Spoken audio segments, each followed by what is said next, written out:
તો આ તરફ જૂનાગઢમાં પણ ચરસની હેરાફેરીનો પર્દાફાશ થયો છે। માંગરોળના બે યુવકોની ચરસના જથ્થા સાથે ધરપકડ કરી લેવાઈ। સલીમ પંજા અને શકીલ જેઠવા નામના બંને આરોપી પાસેથી 13,000ની કિંમતનો 99 ગ્રામ ચરસનો જથ્થો મળી આવ્યો છે।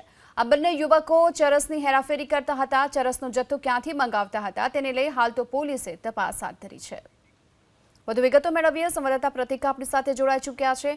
પ્રતિક, આ બંને શખ્સો ચરસ સાથે ઝડપાયા છે, તેમની તપાસમાં શું બહાર આવે તેવી શક્યતા? બિલકુલ, જૂનાગઢ જિલ્લાના સાસણનો બનાવ છે। ગીર સાસણનો જે એરિયા છે ત્યાંથી બંને શખ્સો ચરસના જથ્થા ઝડપાયા છે। લગભગ જો બંને આરોપીની વાત કરીએ તો માંગરોળના બંને છે સલીમ પંજા અને શકીલ જેઠવા બંને ઈસમોને પોલીસે હાલ ઝડપ્યા છે। મેંદરડા પોલીસમાં આગળની કાર્યવાહી પણ હાથ ધરાઈ છે।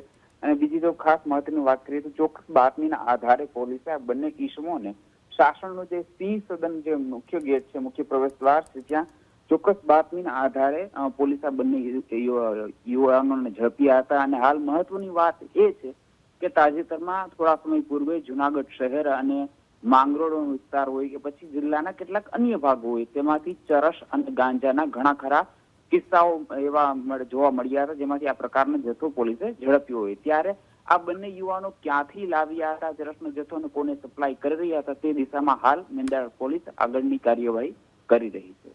જી આભાર આપનો આ સમગ્ર માહિતી બદલ। તો હાલ તો સાસણમાંથી ઝડપાયેલા આ બંને આરોપીઓને લઈ પોલીસ તપાસ કરી રહી છે।